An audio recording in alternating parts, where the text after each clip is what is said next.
arquitectura de LeNet. Esta fue la primera red neuronal convolucional. Es la imagen, esta es la arquitectura que cambió el mundo como lo conocemos.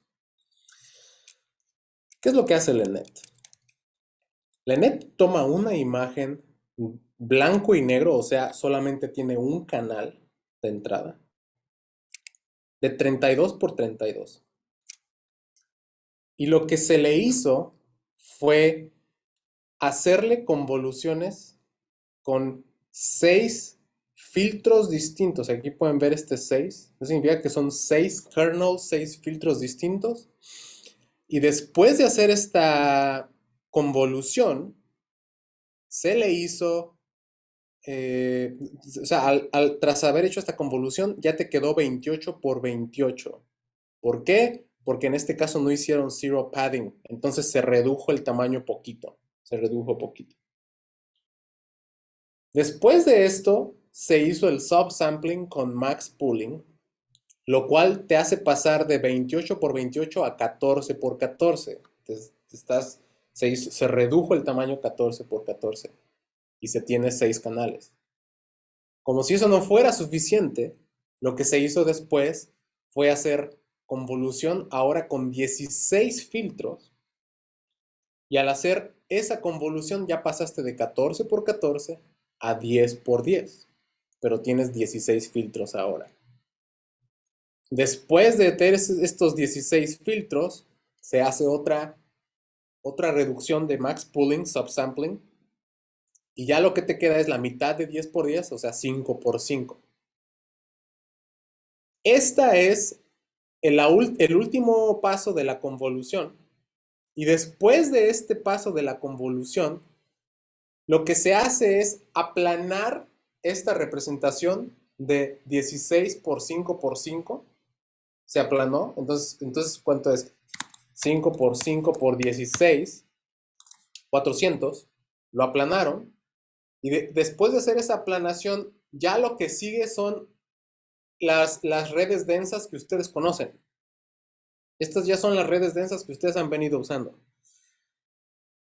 La primera red densa que hicieron era de 120, la siguiente era de 84 y finalmente de 10, porque lo que quieren es identificar 10 letras, por ejemplo, que en ese momento decidieron.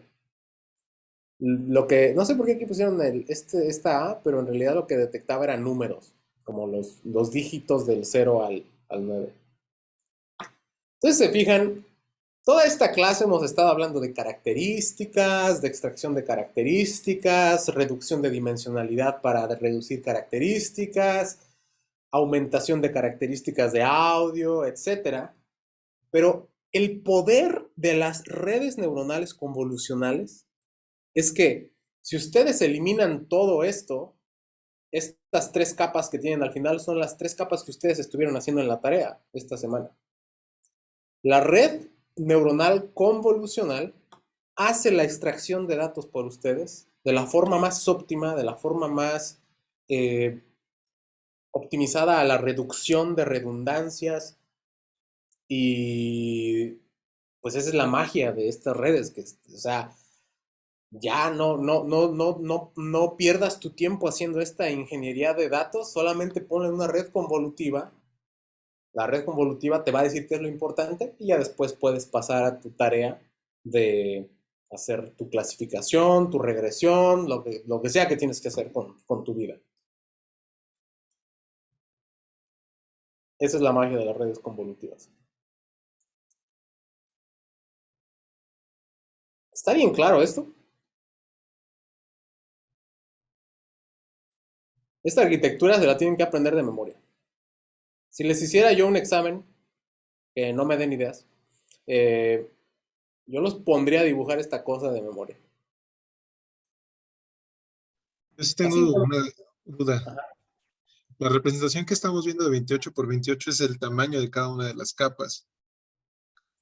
Todo esto es una capa. Es la representación de cada uno de los canales en la capa. Ajá. En realidad estamos viendo 4 capas, ¿no? O sea, aquí tienes una Pues, capa, después esto es el resultado de Dos. max pooling. Entonces todo esto es como los pasos de una capa. Todo esto son los pasos de otra capa. Y ya después son las capas ocultas que ustedes ya conocen y trabajaron esta semana. ¿Sí? una pregunta, siempre que diga subsampling, ¿estamos hablando del max pooling? Puede ser max pooling, puede ser average pooling. Si quieres ver los detalles, pues tendrías que leer el artículo y ver qué específicamente es a lo que se están refiriendo.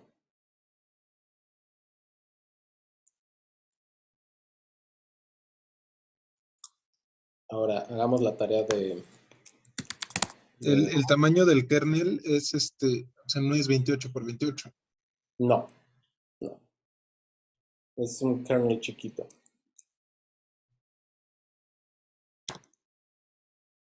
A ver, crepe. Como para hacer este mismo ejercicio, pero ahora con audio.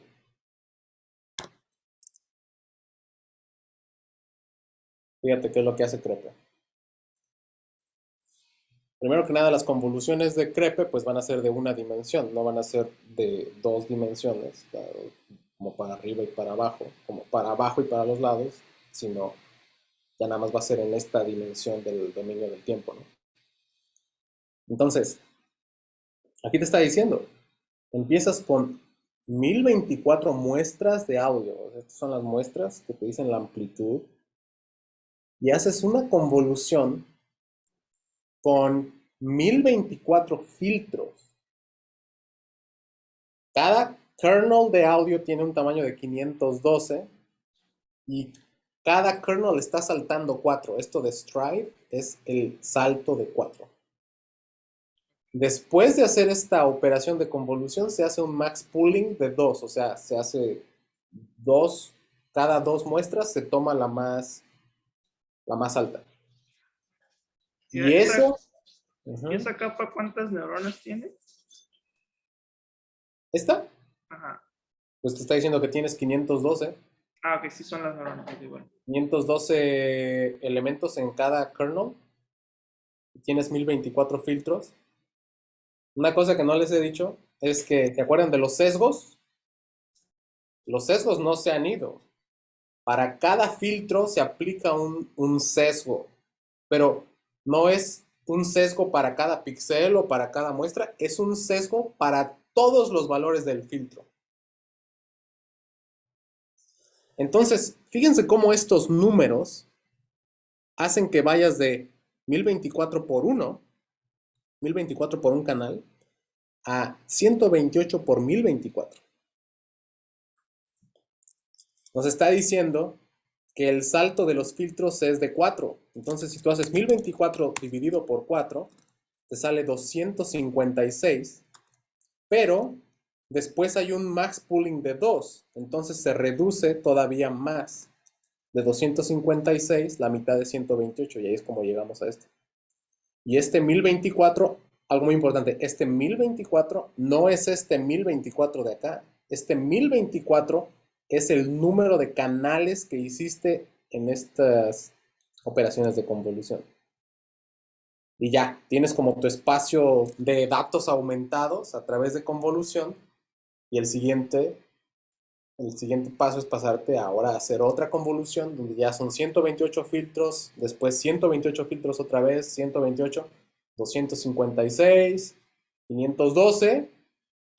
Y este reshape es el paso donde este tensor se aplana nuevamente a ser un vector con el que puedes hacer tus capas densas normales para hacer tu softmax y lo que tengas que hacer. ¿Cómo ves esto, Gerardo? ¿Sí ayuda más o no? Entonces, como dices, o sea, por eso es posible mandarle directamente los audios, ¿no? Y no hacer reducción antes. Entonces, como Ya. me ahorro eso y le meto capas de convolución a mi red Ya se da tormentation y solito. todo es feliz, todos felices, ¿no? ¿Sí?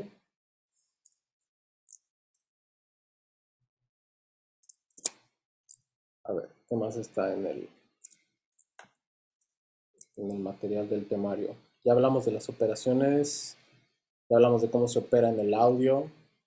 Ya hablamos también de cómo se hace la planación para después hacer tus operaciones finales de softmax o regresión lineal o lo que quieras.